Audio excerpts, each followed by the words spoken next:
और बात दिल्ली नगर निगम की। 25 अप्रैल को मेयर और डिप्टी मेयर पदों के लिए चुनाव कराया जाएगा, जिसके लिए वोटिंग होगी दोपहर के 2 बजे से शुरू और नॉमिनेशन फाइल करने की जो आखिरी तारीख है वो है 21 अप्रैल।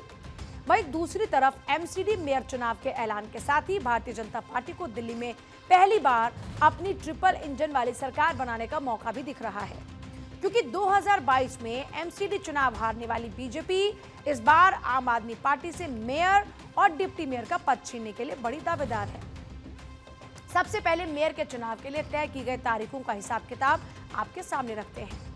तो एमसीडी की अगर बात करते हैं, एमसीडी के हिसाब से नामांकन की जो प्रक्रिया है वो है 15 से 21 अप्रैल शाम के 5 बजे तक नामांकन किया जा सकता है।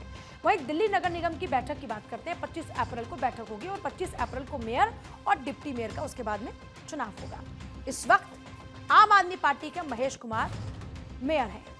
पिछले साल नवंबर में ही उन्होंने भारतीय जनता पार्टी के किशन लाल को सिर्फ 3 वोटों से हराया था।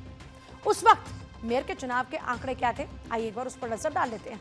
तो पिछले मेयर चुनाव की देखिए अगर बात करते हैं तो कुल वोट थे 265, जिसमें आम आदमी पार्टी को कितने मिलते हैं 133, बीजेपी को मिलते हैं 130 और यहां पर जो 2 वोट थे उनको उस दौरान में अवैध घोषित कर दिया गया था। इन 3 वोटों की वजह से मेयर पद बीजेपी के पास जाने से बच गया।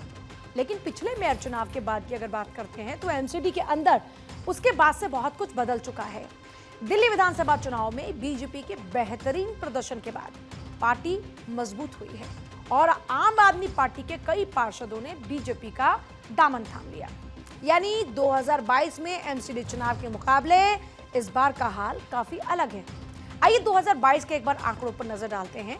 तो एमसीडी चुनाव में आम आदमी पार्टी 134 वोट जीतती है और बीजेपी का आंकड़ा रहता है यहां पर 140 का।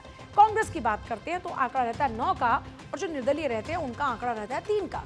लेकिन इस वक्त अगर हालातों की देखिए बात करते हैं तो हालात कुछ अलग हैं। फिलहाल एमसीडी में 12 वार्ड खाली हैं और बीजेपी के पास 117, आम आदमी पार्टी के पास 113 और कांग्रेस के पास कितने पार्षद हैं 8।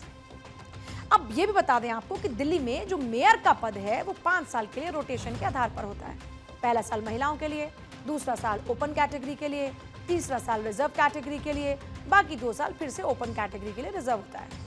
और दिल्ली को एक वित्तीय वर्ष के खत्म होने के बाद नया मेयर मिलता है।